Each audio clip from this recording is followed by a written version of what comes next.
తండ్రి అయిన దేవునికి మహిమ కలుగునుగాక. ప్రభువును ప్రియరక్షకుడైన యేసుక్రీస్తు నామంలో సహోదరి సహోదరులందరికీ నా హృదయపూర్వకమైన వందనాలండి. చిన్న ప్రార్థన చేసుకుని కార్యక్రమం ప్రారంభించుకుందామండి. పరిశుద్ధుడైన ప్రియా పరలోకపు తండ్రి, మహోన్నతుడా, దయగలిగిన తండ్రి, గత కాలమంతా నీ పిల్లలైన మమ్మల్ని అందరినీ కృపచేత కాపాడి మీ కుమారుడైన క్రీస్తు ప్రభును బట్టి నేటికి మీరు మాకు అనుగ్రహించిన క్షేమాన్ని, సంతోషం బట్టి కృతజ్ఞతలు తండ్రి. సమయంలో ప్రార్థన ఆలకించి జవాబు పొందిన అంశాన్ని బట్టి కొద్ది నిమిషాలు నేను ఆలోచిస్తున్నాను తండ్రి. మీ ఆత్మ సహాయం చేయండి. వినబోతున్న ప్రియులైన వారందరూ ఆధ్యాత్మిక అర్థం చేసుకుంటూ మీ ఆత్మ తోడ్పాటును అనుగ్రహించండి. యావత్ ఈ కార్యక్రమం అనేది మాతో ఉంచుమని, వినిచిన బిడ్డలు మమ్మల్ని అందరినీ దీవించి బలపరచుమని యేసు అధికారం కలిగిన నామమున ప్రార్థన అడిగి వేడుకుంటున్నాను మా తండ్రి. ఆమేన్. మంచిదండి ప్రియా దేవుని పిల్లలారా, ఈరోజు కూడా ఒక ప్రత్యేకమైన అంశాన్ని బట్టి కొద్ది నిమిషాలు మనం ఆలోచించడం ప్రయత్నించేద్దామండి. ఏంటి అంశము అని అంటే, బైబిల్ గ్రంథంలో ప్రార్థిస్తే దేవుడు ఆలకించి జవాబు పొందిన సందర్భాలు కొన్ని మనం ఆలోచించుదాం. నేటి కాల సమయంలో ప్రార్థన ఆలకించకపోవటానికి ముఖ్యమైన మూడు కారణాలని జ్ఞాపకం చేశాను. చూడండి, ప్రార్థన గురించి మనం ఆలోచన చేస్తే వినిన ప్రార్థనలు రెండు భాగాలుగా చూసుకోవచ్చు మనం. ఒకటి సాధారణంగా చేసిన ప్రార్థన మనకు కనబడుతుంది, రెండవది ఉపవాస ప్రార్థన కూడా మనకు కనబడుతుంది. సాధారణంగా చేసిన ప్రార్థన అనేక మంది భక్తులు చేసిన ప్రార్థన దేవుడు ఆలకించాడు.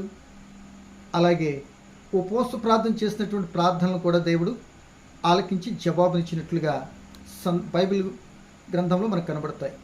సో మనం ఇప్పుడు మాట్లాడుకునేది ఉపవాస ప్రార్థన గురించి, మరి చేసిన ప్రార్థన గురించి కాదు, కానీ సాధారణంగా భక్తులు చేసిన ప్రార్థన దేవుడు ఆలకించాడు.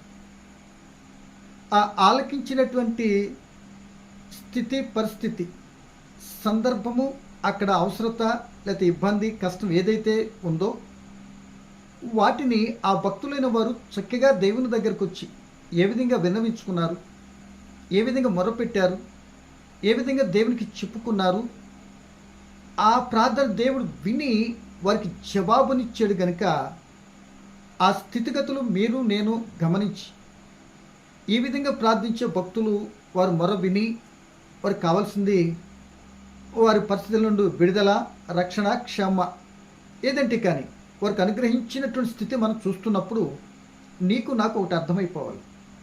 ఇప్పుడు వాళ్ళు ప్రార్థిస్తే ఇలా జరిగింది కనుక నేను కూడా ఏదో నా ఇష్టం వచ్చినట్టు ప్రార్థిస్తానంటే కుదరదు. ఇక్కడ తప్పనిసరిగా భక్తుల యొక్క విధానంలో ఏ లక్షణాలు కలిగి ఉన్నారు, అక్కడ దేని నిమిత్తము, దేని కొరకు అవసరత అక్కడ ఏంటి అని తెలుసుకొని, ఇప్పుడు ఆనాటి భక్తుల యొక్క జీవితాల్లో ప్రార్థించిన అవసరతలు, లోటులు నేడు నీవి నావి కాకపోవచ్చు, ఓకే. కానీ మీకు నాకు ఉన్న పరిస్థితిని బట్టి పాతకాలంలో అంటే భక్తులు చేసిన ప్రార్థనలో ఏ లక్షణాలు కలిగి ఉండి ప్రార్థన చేస్తే దేవుడు విన్నాడో అదే లక్షణాలు మీరు నేను కలిగి ఉండి కూడా ప్రార్థన చేస్తే దేవుడు వింటాడు, తప్పనిసరిగా వింటాడు. వారికి విడుదలనిచ్చిన దేవుడు నీకు నాకు కూడా విడుదలనిస్తాడు. అట్టి లక్షణాలు లేకుండా ప్రార్థన చేస్తే వినడు అని నిన్నటి కాలశంలో కొద్ది మాటలు మనం జ్ఞాపకం చేసుకున్నాం. సుప్రీమైన దేవుని పిల్లలారా, అంటే దీన్ని బట్టి మనకు అర్థం కావాల్సింది ఏంటంటే, దేవుడు నిన్న నేడు మారినటువంటి వాడు, మార్పు లేనటువంటి వాడు. తప్పనిసరిగా ఆ భక్తులకు ప్రార్థన విన్నటువంటి తండ్రి నా ప్రార్థన కూడా వింటాడు. సో ఇప్పుడు మనం భక్తులైన వారు ఏ విధంగా ప్రార్థన చేశారు అనేది కొద్దిగా వివరణాత్మకంగా దైవ గ్రంథాన్ని మరి చదువుతూ ఆలోచించడం ప్రయత్నించేదాం క్లుప్తంగానే. చూడండి, ఇర్మియా పుస్తకంలో దేవుడు ఏమంటున్నాడంటే, నాకు మొర్రపెట్టుము నీకు ఉత్తరం ఇస్తాను అంటున్నాడు. 33:3 దీనిని దేవుని యొక్క ఫోన్ నెంబర్గా మాట్లాడుతూ ఉంటారు. అది ఎంతవరకు కరెక్ట్ కాకపోయినా ఫ్యాన్సీగా మాట్లాడుతుంటారు, పక్కన పెడదాం. సో 65వ కీర్తన 2వ వచనంలో మనం చూసుకున్నట్లయితే ప్రార్థన ఆలకించువాడా అని పిలుస్తున్నాడు. అంటే తప్పనిసరిగా మనం ప్రార్థన చేస్తాం, ఆయన ఆలకిస్తాడు అని చెప్పబడింది. అదే యోహాను సువార్త 9:31 అయితే ఆయన చిత్తానుసారంగా ఎవరైతే ప్రార్థన చేస్తారో ఆ ప్రార్థనలో నేను ఆలకిస్తాను అనే దేవుడు చెప్పిన మాటలు కూడా మనకు కనబడుతున్నాయి. సో దీనిని బట్టి భక్తులైన వారు అనేక సందర్భాలలో ప్రార్థనలు చేస్తే దేవుడు ఆలకించాడు. ఆ ఆలకించినటువంటి వ్యక్తులలో కొన్ని విషయాలు, కొందరు వ్యక్తులను మనం జ్ఞాపకం చేసుకున్నాం. బాగా గమనించాలి. సో ఆ భక్తుల గురించి మనం చదువుతున్నప్పుడు మనకి బాగా అర్థం అవ్వాలి వాళ్ళు దేని కొరకు ప్రార్థన చేశారు, ఎట్టి శ్రమలో నుండా, లేకపోతే అవసరత ఏంటి, భౌతికమైనదా, పరసంబంధమైనదా ఏంటి అనేది బాగా గమనించాలి అని ప్రభుని బట్టి మీకు జ్ఞాపకం చేస్తున్నాను. సో ఇలా ఒకరు ఇద్దరు ముగ్గురిని మనం చెప్పుకుంటూ వెళ్ళి చాలామంది భక్తులు ఉన్నారు కనుక ఇంపార్టెంట్గా ఆ భక్తులందరిలో ఉన్నటువంటి కొన్ని ఈ లక్షణాలు అందరూ కలిగి ఉండాలి. ప్రార్థన దేవుడు ఆలకించాలంటే ఈ కొన్ని లక్షణాలు తప్పనిసరిగా 1, 2, 3 లక్షణాలు ప్రతి వ్యక్తి ప్రార్థన చేసిన వ్యక్తి జీవితంలో ఈ లక్షణం కలిగి ఉండాలి. ఈ కొన్ని లక్షణాలు అవి లేకపోతే ప్రార్థన ఆలకించదు. ఏంటో లక్షణాలు అని అంటే కొందరు గురించి చేసిన ప్రార్థన 1, 2, 3 చెప్తానండి. ఇప్పుడు ఫర్ ఎగ్జాంపుల్ మోషే గారు ప్రార్థన చేశారు. ఆయన మంచి దేవునికి నమ్మకస్తుడు. మోషే ఏది అడిగినా కాదనలా. మోషే ప్రార్థించినప్పుడు మన్నా వచ్చింది. ఏమండి, మోషే ప్రార్థించినప్పుడు అన్ని సమస్తము బండ నుండి నీరు వచ్చినాయా, లేకపోతే ఎర్ర సముద్రం పాయలైపోయినాయా, ఎన్నో గొప్ప కార్యాలు దేవునితో చెప్పినప్పుడు దేవుడు మాట విని మోషే ద్వారా కార్యాలు జరిగించినట్లుగా మనకు కనబడుతుంది. ఇది కూడా ప్రార్థనేనండి. అలాగే ఒక ఏలీ గారు ప్రార్థన చేసినప్పుడు టూకీగా చెప్తున్నాడు. ఏలీ గారు ప్రార్థన చేస్తున్నారు, ఆకాశం నుండి ఏమొచ్చిందండి, అగ్ని కురిసింది, అగ్ని వచ్చింది. ఆకాశం నుండి ఏమొచ్చింది, వర్షం వచ్చింది. ఏమండి, సో వర్షం వచ్చింది, అగ్ని వచ్చింది, మన్నా కూడా వచ్చింది ప్రార్థించినప్పుడు. ఎక్కడి నుండి, ఆకాశం నుండి. అంత మాత్రమే కాదు, ఏలీ గారు ప్రార్థన చేస్తుందండి. ఇప్పుడు యెహోషువ గారు ప్రార్థన చేసినప్పుడు కూడా సూర్యచంద్రులు కూడా ఆగిపోయారు. ఆయన ప్రార్థన చేత ఆగిపోయింది. సంఖ్యాకాండం 10 మనం చదువుకుంటే మనకు కనబడుతుందండి. ఏలీ గారి నుంచి మనం చదువుకుంటే 1 రాజుల గ్రంథం 17 చదివితే మనకు కనబడుతుందండి. సో ఇవి మనకు అన్నీ తెలుసండి. ఈ విధంగా ప్రార్థించారు. ఆఖరికి చనిపోయినటువంటి వారిని కూడా బ్రతికించడానికి మీరు చేసింది ఏంటో తెలుసా, భక్తులు ప్రార్థనే. అంటే అసలు చనిపోయిన వారికి లేపుతాడు దేవుడు నేను చెప్పితే ఆయన ఆమెను మహిమపరుచుకుంటాడు అని ఎంత నమ్మకం ఉండి చేస్తుంటారండి వాళ్ళు. సో చనిపోయిన వారిని కూడా లేపాడు ఏలీ గారు కానీ ఎలీషా గారు కానీ. సో ఇలా ఎన్నో కార్యాలు మనకు జరుగుతూ ఉన్నాయి, మనం చూస్తూ ఉంటున్నాం. కనుక ఇప్పుడు నేను చెప్పే ఒక మాట ఏంటంటే, ప్రియ దేవుని పిల్లలారా, ఇలా అనేక మంది భక్తులు ఇంకా కాస్త ముందుకి మనం వెళ్ళినట్లయితే లేకపోతే కొన్ని విషయాలు చెప్పుకుంటే స్పష్టంగా దేవుని దగ్గరికి వెళ్ళి ప్రార్థించిన 1, 2, 3 నేను జ్ఞాపకం చేస్తాను. వారిలో ఉన్న లక్షణాలు కూడా మనం చూసుకున్నాను. ఇప్పుడు హన్నా గారిని గారు మీరు తీసుకోండి. ప్రార్థన ఆలకించిన స్థితిని నేను చెప్తున్నానండి. హన్నా గారు తన హృదయంలో ఎంతో దుఃఖంతో, వేదనతో, నిందాపూర్వకమైన పరిస్థితులు భరిస్తూ ఉంటుంది తన జీవితంలో. ఎందుకు అని అంటే ఒకటే కారణం, తనకి పిల్లలు లేరు. ఏమండి, తన సవితి పెనిన్నాకి పిల్లలు ఉన్నారు. తన చుట్టుపొట్టు మాటలు భరించలేక దేవుని దగ్గరకు వచ్చి దుఃఖాక్రాంతురాలై బహుగా ఏడ్చుతూ దేవునితో చెప్పింది. ఏమని, అయ్యా ఈ వేదనతో కూడిన పరిస్థితి నుండి నేను విడిపింపబడాలంటే వేరే మార్గం నాకైతే లేదు. నా హృదయం అంతా కూడా వేదనతో నిండిపోయింది కనుక నీకే చెప్పుకుంటున్నా. మనుషులతో ఎవరు చెప్పినప్పుడు నా భర్తతో చెప్పాను, ఏం చేయగలిగాడు. సో ఇప్పుడు నీతో చెప్తున్నాను కనుక ఈ బాధ నుండి నన్ను తప్పించు, లేకపోతే ఈ యొక్క నింద నుండి నన్ను విడుదల చేయి. ఎలాగో చేయాలో నేనే చెప్తున్నా. నాకు మగ బిడ్డ నువ్వు, అది కూడా నీకు తీసుకొని ఇచ్చేస్తా. సో తద్వారా నేను కన్న బిడ్డ నీకు ఉపయోగపడతాడు. సో నేను మాత్రము అందును బట్టి నా నింద నుండి తప్పించబడతా, అంటే నింద నుండి నేను సేవ్ అవుతా అన్నట్లుగా దేవుని సన్నిధికి వెళ్ళి ప్రార్థించింది. ఆ మాట చదువు చూడండి. 1 సమూయేలు గ్రంథం 1వ అధ్యాయం 10-11 వచనాలు మనం చదువుదామండి. ఏమిటని చూడండి. 10 బహు దుఃఖాక్రాంతురాలై వచ్చి యెహోవా సన్నిధిని ప్రార్థన చేస్తూ బహుగా ఏడ్చుచు సైన్యములకు అధిపతి యెహోవా నీ సేవకురాలు నాకు కలిగి ఉన్న శ్రమను చూచి నీ సేవకురాలని నన్ను మరొక జ్ఞాపకం చేసుకుని నీ సేవకురాలు నాకు మగ పిల్లను దయచేసిన ఎడల అతని తల మీదకి క్షౌరపు కత్తి ఎన్నటికీ రానియక వాడు బ్రతుకు దినములన్నిటిను నేను వారిని యెహోవాకు నీకు ప్రతిష్ఠితులను మొక్కుబడి చేసుకొనెను. ఆమె యెహోవా సన్నిధిని ప్రార్థన చేస్తుండగా ఏలి ఆమె నోరు కనిపెట్టుచుండెను. అంటే దుఃఖాక్రాంతిలో చేస్తుంది, మనో దుఃఖం కలగని చేస్తుంది. ఎందుకు అంటే బిడ్డలేదు దానికి. సో ప్రార్థన దేవుడు విన్నాడు, సమూయేలు గారిని ఇచ్చారు. చరిత్రలో అంత గొప్పవాడు, ఒక ప్రవక్తగా, న్యాయాధిపతిగా, ఏమండి ఒక యాజకుడిగా తను దేవుని కొరకు పరిచర్య చేసి గొప్ప వ్యక్తిగా ఎదిగినట్లుగా మనకు కనబడుతుంది. అంటే ప్రార్థించినప్పుడు లోటు నింద తీర్చబడింది, ఆలకించాడు దేవుడు. హృదయంలో ఉన్న వేదనంతా కూడా ఎవరికి తెలుసు, దేవుడికే తెలుసు. ఆ హృదయాన్ని ఆ కుమ్మరించి ఆ హృదయంలో వేదనంతా కూడా తొలగించు అనని కన్నీరు కార్చేర్చింది. ఆ కన్నీటిని తుడిచి ఆ హృదయంలో ఆనందాన్ని నింపాడు దేవుడు. ఎప్పుడు అనంటే ఆమె దేవుని సన్నిధికి వెళ్ళి తన హృదయాన్ని కుమ్మరించి కన్నీరు కార్చి ఏడ్చింది. అంటే అడిగింది దేవునితో నాకు కావాలని. ఆ హృదయం యొక్క ఆ వేదన తొలగించిన దేవుడు విని ఆమె కుమారునిచ్చాడు. మాట అర్థమైంది కదండి. మరి దీన్ని బట్టి నీకు నాకు కావాల్సింది ఏంటి? చాలా మనం కూడా ప్రార్థన చేస్తుంటాం, లోనౌట్ పెట్టుకుంటాం, బయటకు ఒకటి మాట్లాడుతాం. అసలు మనలో ఏ తప్పు ఉందో ఏది కావాలో ఏంటో హృదయం వేదన రాదు. అంటే పెదవులతో ప్రార్థన చేసేటు ప్రార్థన మనం చేస్తాం. ఎందుకు వింటాడు దేవుడు? హృదయం విరిగి నలిగిన హృదయం అయితే దేవుడు వెంటనే ఆసనుడై ప్రార్థన ఆలకిస్తాడు కదా. భక్తులకు జీవితాలు చెప్తున్న సాక్ష్యం అదేనండి. సో అది ఒకటి. రెండవది మనం చూసినట్లయితే హిజ్కియా గారి సంగతి మనకు తెలుసు. ఆయన మంచి భక్తుడు అండ్ యథార్థవంతుడు, నీతిని అనుసరించినటువంటి వ్యక్తి, మంచి జీవితం జీవించాడు. ఆయన చివరి దశకు వచ్చేటప్పటికి యెషయా గారు తన దగ్గరికి వెళ్ళి ఆ హిజ్కియా దగ్గరికి వెళ్ళి, హిజ్కియా నువ్వు చచ్చిపోతున్నావయ్యా, నీ ఇంటిని చక్కబెట్టుకో అన్నాడు. అప్పుడు ఆయనేం ప్రార్థన చేశాడు తెలుసా? ఇంకేం చచ్చిపోతానంటే ఎవరికైనా భయమే కదండి. కొందరు చనిపోవాలని అడుగుతారు కానీ వాళ్ళు కూడా భయమే ఉంటుందండి. కనుక ఇక్కడ హిజ్కియా ప్రార్థన చేసేటప్పటికి ఏమని ప్రార్థన చేశాడు తెలుసా? చూద్దాం, మాట చదువు చూడండి. నువ్వు చనిపోతావు. యెషయా గ్రంథము 38వ అధ్యాయము మొదటి నుంచి చూద్దామండి. ఇదే భాగము 2వ రాజుల గ్రంథం 20వ అధ్యాయంలో కూడా ఉంటుందండి. Same matter. సో ఇక్కడ చదువుదాం చూడండి. 3వ వచనం. యెహోవా యథార్థపరుడై సత్యంతో నీ సంధి నేను ఎట్లు నడుచుకుంటునో, నీ దృష్టికి అనుకూలముగా సమస్తం నేట్లు జరిగించుతునో కృపతో జ్ఞాపకం చేసుకున్నామని హిజ్కియా కన్నీళ్లు విడుచు యెహోవాను ప్రార్థింపగా. ఎలా చేశాడంటేనా? యథార్థంగా. సో మన ప్రార్థన ఆలకించాలి అంటే హృదయంలో విరిగి నలగాలని ఒకటి చూసాం.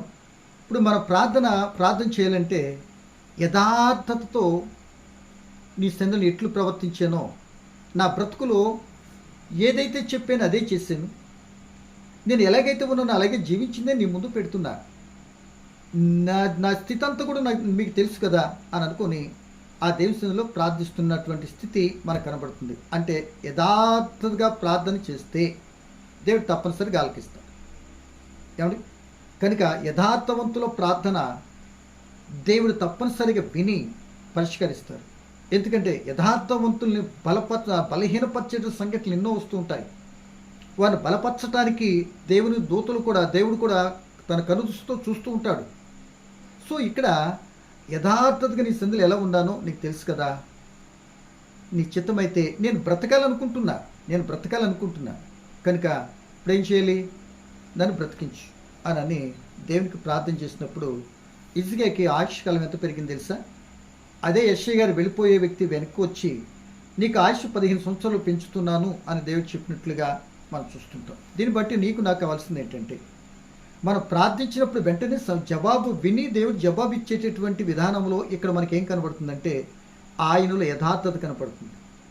యథార్థతే కాదు, నీ సన్నిధిలో నేను సత్యంతో నీ సన్నిధిలో ఏ విధంగా నడుచుకున్నానో సత్యం ఉంది, యథార్థత. అంటే సత్యం అంటే అబద్ధం కానిది సత్యము, యథార్థత అంటే ఉన్నది ఉన్నట్లుగా చెప్పేటటువంటి వ్యక్తి, లోనౌట్ పెట్టుకుని బయటకు వచ్చి చెప్పేటటువంటి వ్యక్తి ఎప్పటికీ యథార్థవంతుడు కాలేడు. సో అందుకే లోకంలో యథార్థత కరువైపోయింది, సత్యం లేకుండా పోతుంది. అంటే కారణం దుష్ట సంబంధములో దుష్ట స్నేహాలతో వెళ్ళిపోయి వీటిని పోగొట్టుకుంటున్నాడు మనిషి. సో హిజ్కియా గారు అలాగా పోగొట్టుకోలేదు. ఆయనకు మరణకాల సమయం అవసరమైతే ఈ విధంగా చెప్తున్నాడు. మరి ఈ రోజున మన జీవితాల్లో కూడా ఒకవేళ మనకు మరణమే కాకపోవచ్చు, మనకున్న పరిస్థితి ఎలాంటివి, ఎటువంటి కష్టమైనవి, ఎంత శ్రమైనవి అని ఒక్కసారి మనసు పెట్టి ఆలోచిస్తూ దేవుని దగ్గరికి వెళ్ళి మనం కూడా ఏం చేయాలి తెలుసా? యథార్థతగా చెప్పాలి, సత్యం చెప్పాలి. దేవుడి దగ్గర కూడా మనం దాచుకుంటాం, మన తప్పులు దాచుకుంటాం. ఒకటి చెప్తాం. మనుషుల దగ్గర చెప్పినట్లుగా దేవుని దగ్గర కూడా చెప్పేస్తాం. మనకు అసలు భయం ఉండదండి. యథార్థతో చెప్పేటటువంటి సీన్ చాలామందికి అసలు ఉండదండి. అంత సొల్లు మాటలు ఎలాగో తెలుసా? పెదవులతో పలికేస్తారు, కానీ హృదయం మాత్రం దూరంగా ఉంటుంది. దేవుడు అంటాడు, హృదయంతరంగాల్లో వచ్చేటటువంటి మాటను ఆలకించి జవాబిస్తాడు, కానీ పెదవులతో మాటలు నాకెందుకబ్బా అన్నట్టుగా వాళ్ళు ప్రార్థన ఆలకించు. అంటే ఇక్కడ యథార్థత ప్రార్థన ఆలకించాడు. రెండోది ఏమండి మూడో మాటకు మనం చూస్తే ప్రియదేని బిడ్డ 34వ కీర్తనలోకి వెళ్ళొద్దా రెండు ఒకసారి, అక్కడ చాలా విషయమే కనపడతాయి. ఎవరెవరు ప్రార్థన ఆలకించాడు అనేది. ఆలకించిన ఒక్కొక్క వ్యక్తికి ఒక్కొక్క మాటగా తీసుకొని, మరి నా టైం అయితే కొద్ది దగ్గరకు వచ్చేస్తుంది, తక్కువగానే మనం చేయాలనుకుంటున్నాను. కానీ అంశం అయితే చాలా పెద్దది. ఈ విధంగా 4-5 రోజులు కంటిన్యూగా చెప్పుకున్న ప్రార్థన వివరణ, ఆలకించిన ప్రార్థన వివరణ ఇంకా మిగిలిపోతాయి. సో వాటన్ని క్లుప్తంగా భావన అర్థం కావడానికి నేను జ్ఞాపకం చేస్తున్నాను. యథార్థవంతులు ప్రార్థన ఆలకిస్తాడని, పెరిగిలేని హృదయంతో ఉంటే ఆయన దగ్గరికి వెళ్ళి కన్నీటితో ప్రార్థిస్తే అన్న ప్రార్థన వినట్టు రెండు మనం చెప్పుకున్నాం. మూడవదిగా మనం చూస్తే 34వ కీర్తన 6వ వచనం, ఈ దీనుడు మొరపెట్టగా యెహోవా ఆలకించెను, అతని శ్రమలన్నిటిలో నుండి అతను రక్షించెను. దీనుడు అంటే తగ్గించుకున్నటువంటి వ్యక్తి, దీనత్వం కలిగిన వ్యక్తి. ఈ దీనుడు మొరపెట్టగా దేవుడు ఆలకిస్తాడట. అంటే తగ్గింపు ప్రార్థన, తగ్గించుకోవాలి. నీకు ఎంత కృపనంటే ఇవ్వని కలిగిన వ్యక్తిగా, నువ్వు తగ్గించుకునే వ్యక్తిగా ప్రార్థించాలి దేవుని దగ్గరికి వచ్చి. రెండో వ్యక్తి, అసలు నీకు ఏదో లేకపోతే దరిద్రుడిగా ఇదిగా ఉండా నువ్వేం చేయాలి? దేవునికి తగ్గించుకొని ప్రార్థన చేయాలి.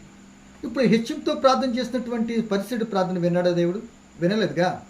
సుంకరి ప్రార్థన చేస్తాడు తగ్గించుకొని, ఆకాశం కన్నులెత్తడానికి నాకు శక్తి లేదు, కానీ నేను పాపిని అని అనగానే తన పాపానికి రావాల్సిన శిక్షణ నుండి తప్పించి నీతిమంతుడిగా తీర్చినట్లుగా మనకు కనబడుతుంది. సో తగ్గించుకోవాలి. అంటే ఎవరైతే తను తగ్గించుకుంటాడో దేవుడు హెచ్చిస్తాడు. ఇక్కడ ప్రార్థన మనం చూస్తే దీనుడయి ఎవరైతే దేవుని సన్నిధిలో మొరపెట్టుకుంటారో, తన దీనత్వాన్ని బట్టి అందరికీ లోకువే, అందరూ తక్కువగానే చూస్తారు, ఎవరు కూడా సాధారణ పట్టించుకున్నారు, అందరూ చిదరిస్తారండి. చాలా వరకు దీనులుగా తగ్గించుకున్నటువంటి వాళ్ళు చూస్తే లోకం ఎక్కువండి, కలిగినటువంటి వాళ్ళకి చూసేటటువంటి అందరికీ అని కాదు, కొందరికి. కనుక ఆయన దీనులు మొర ఆయన ఆలకిస్తాడట. ఏమండి మూడవ మాట. 4వ మాటగా చూస్తే అదే అధ్యాయం 15 వచనం, ఇదే 34 అధ్యాయం 15 వచనం, యెహోవా